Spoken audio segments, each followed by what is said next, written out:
Assalamualaikum warahmatullahi wabarakatuh. Perkenalkan, nama saya Krista Pereza Justin Herman dengan NIM 210810208, dan di sini saya akan mempresentasikan hasil dari penulisan bab 1 saya untuk kelas seminar klinis 23F.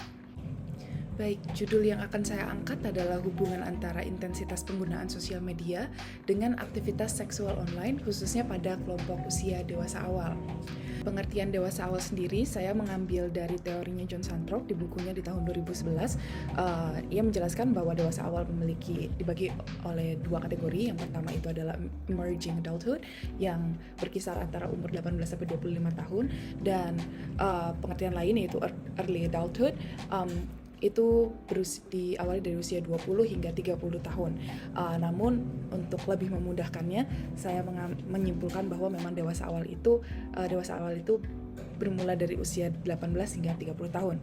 Pada fase ini, John Santrok juga menjelaskan bahwa banyak terjadi transisi dalam kehidupan individu, dan salah satunya dan yang paling menonjol itu adalah eksplorasi identitas, termasuk di dalamnya seperti pekerjaan, hubungan, dan lainnya.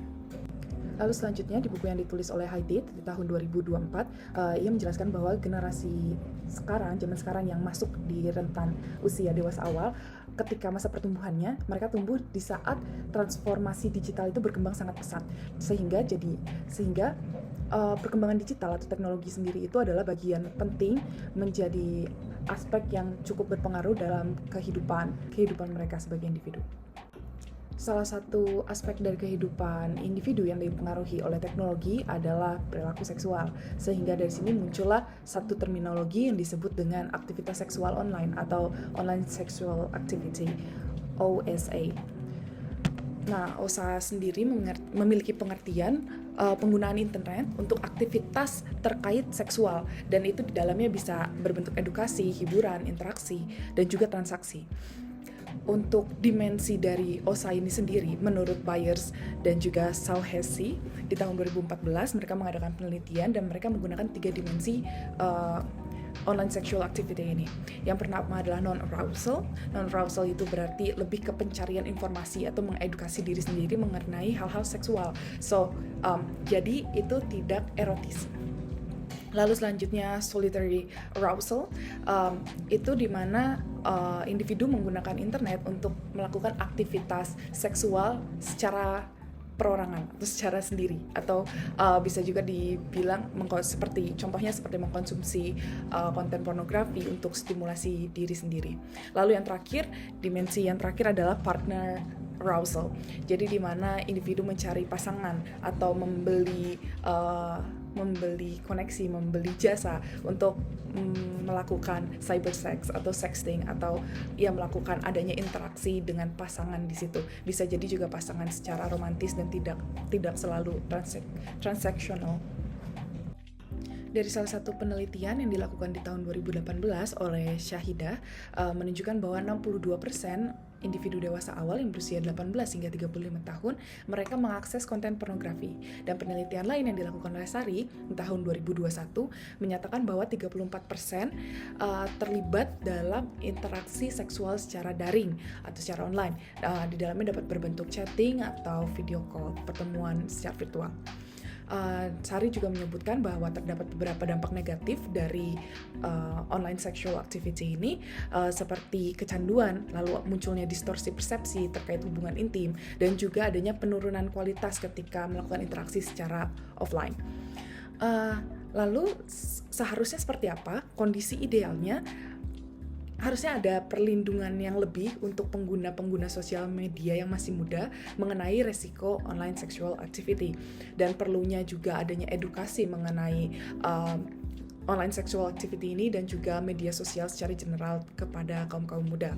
Lalu yang penting juga adalah adanya penguatan literasi digital untuk mencegah normalisasi perilaku seksual yang beresiko.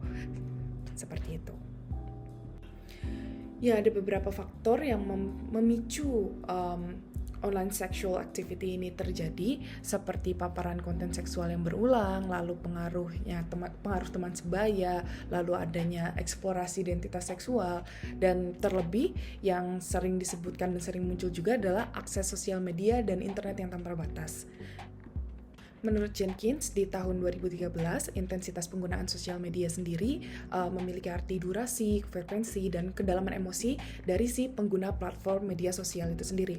Lalu disebutkan juga beberapa aspek dari intensitas penggunaan sosial media, itu adalah durasi total penggunaan, misalnya berapa jam per minggu, lalu frekuensi akses, seberapa sering dibuka sosial media tersebut, lalu dampak negatif pada kehidupan online, dan tingkat kontrol psikologis.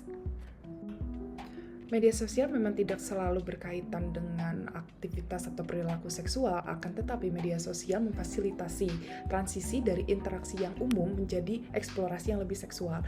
Mengapa? Karena dalam sosial media itu ada tingkat anonimitas yang lebih tinggi sehingga individu merasa aman untuk mengeksplorasi sisi seksualnya.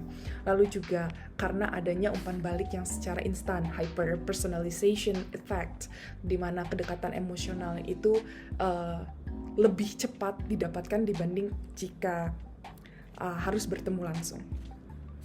Sehingga dari sana maka muncullah suatu pertanyaan penelitian, apakah terdapat hubungan signifikan antara intensitas penggunaan sosial media dengan aktivitas seksual online, khususnya pada kelompok dewasa awal dan lebih khusus lagi di Yogyakarta. Maka nantinya tujuan dari penelitian ini adalah untuk menganalisis hubungan antara intensitas penggunaan sosial media dengan aktivitas seksual online pada dewasa awal di Yogyakarta. Harapannya, penelitian ini dapat memberikan manfaat secara teoritis, seperti memperkaya kajian psikologi perkembangan dan digital terhadap perilaku seksual, khususnya untuk dewasa awal, dan juga manfaat praktis, seperti dapat digunakan sebagai bahan edukasi, dan juga sebagai dasar kebijakan pelindungan pengguna muda dari risiko penyalahgunaan teknologi. Sekian presentasi dari saya, terima kasih atas perhatiannya. Good day.